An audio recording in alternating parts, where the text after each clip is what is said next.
Hello friends, Deepavali அப்படி சொல்லும் போதே நம்ம முகத்துல ஒரு சந்தோஷம் எட்டி பக்கத்துல குட்டிஸ் சுட்டிஸ்க்கெல்லாம் இது எவ்வளவு பெரிய ஹாப்பியா இருக்குன்னு நம்மளுடைய சின்ன வயசு நினைவுகளை நினைச்சு பார்க்கும்போது கண்டிப்பா செம்ம ஃபீல் ஆகும். இது ஒரு புறம் இருந்தாலும் பேரண்ட்ஸ் இந்த செலவை எப்படி சமாளிக்கிறதுன்னு நிறையவே யோசிச்சுட்டு இருப்பாங்க. இந்த ஹாப்பினஸ்க்கெல்லாம் காரணமான பட்டாசு தொழிற்சாலைகளும் அங்க வேலை செய்யற ஒர்க்கர்ஸும் இந்த ஒரு நாளுக்காக வருஷம் ஃபுல்லா வேலை செஞ்சிட்டு இருக்காங்க. அப்படி வேலை செய்யற அவங்களுக்கு அங்க எந்த அளவுக்கு சேஃப்டி இருக்குன்றதுதான் இந்த வீடியோல பார்க்க போறோம். அதுக்கு முன்னாடி இந்த மாதிரி வேற ஏதாவது இஷ்யூஸ் டிஸ்கஸ் பண்ணணும்னு நினைச்சீங்கன்னா நம்ம சேனலை சப்ஸ்கிரைப் பண்ணாதவங்க சப்ஸ்கிரைப் பண்ணிடுங்க. இப்ப வாங்க வீடியோக்குள்ள போலாம்.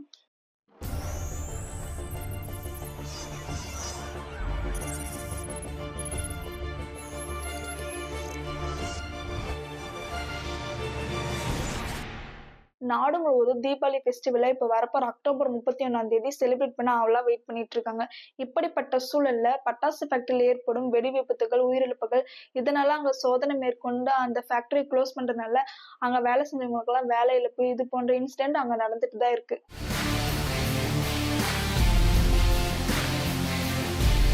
சிவகாசி பக்கத்துல செங்கமலப்பட்டியில் இருக்கிற பட்டாசு ஃபேக்டரியில கடந்த மே 9 வெடி விபத்து ஏற்பட்டுச்சு.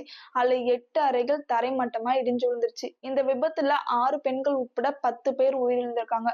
இதை தொடர்ந்து விருதுநகர் மாவட்டத்துல ஆகஸ்ட் 14 2 பேரும், திண்டுக்கல் மாவட்டத்துல ஆகஸ்ட் 24 2 பேரும், தூத்துக்குடி மாவட்டத்துல ஆகஸ்ட் 31 2 பேரும் பரிதாபமா உயிரிழந்திருக்காங்க. இந்த மாதிரி வெடி விபத்துகள் நடக்கும்போது என்னதான் அதிகாரிகள் போய் சோதனை தொடர்ந்தாலும் பட்டாசு ஆலைகள்ல வெடி விபத்துகள் நடந்துட்டு தான் இருக்கு. இந்த மாதிரி இது மட்டும் இல்லாம இதை விட அதிக உயிரிழப்புகள் நடந்திருக்கு. அது எங்கெங்கன்னு பார்க்கலாம் வாங்க. விருதுநகர் மாவட்டத்துல கடந்த பிப்ரவரி 17 இந்த மாதிரி வெடி விபத்துல 11 பேர் உயிரிழந்திருக்காங்க.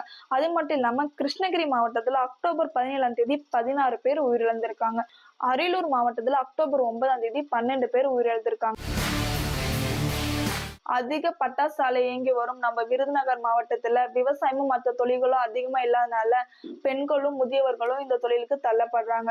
மற்ற தொழிலை கம்பேர் பண்ணும் போது இது ரொம்ப ஆபத்தானது, அபாயமானது. சின்ன தவறு கூட பலர் உயிரிழப்புகள் மற்றும் அந்த ஃபேக்டரியோட ஓனர்களுக்கு பொருளாதார ரீதியான நஷ்டங்களை ஏற்படுத்தும். என்னதான் உயிருக்கே உழவைக்கிற வேலையா இருந்தாலும் அவங்களோட வறுமையின் காரணமாக இந்த பணியில தள்ளப்படுறாங்க.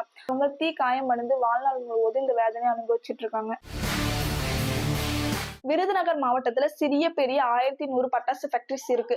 சோ இல்ல 300க்கும் மேற்பட்ட ஃபேக்டரிஸ்ல சோதனை மேற்கொண்டு அவங்க விதிமீறலுக்கு ஈடுபட்டிருக்காங்கன்னு சொல்லி உரிமையை ரத்து செஞ்சிருக்காங்க.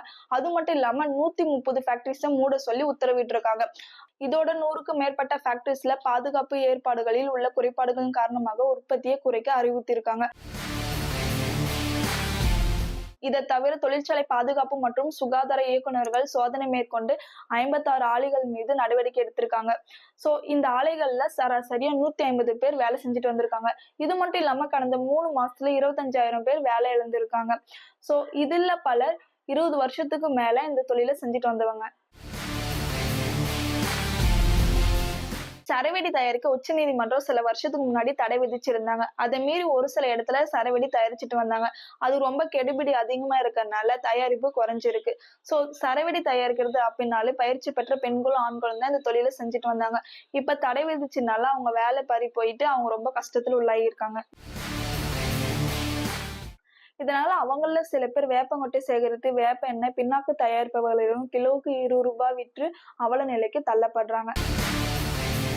ஓகே ஃப்ரெண்ட்ஸ், நம்ம வீடியோட எண்டுக்கு வந்தாச்சு.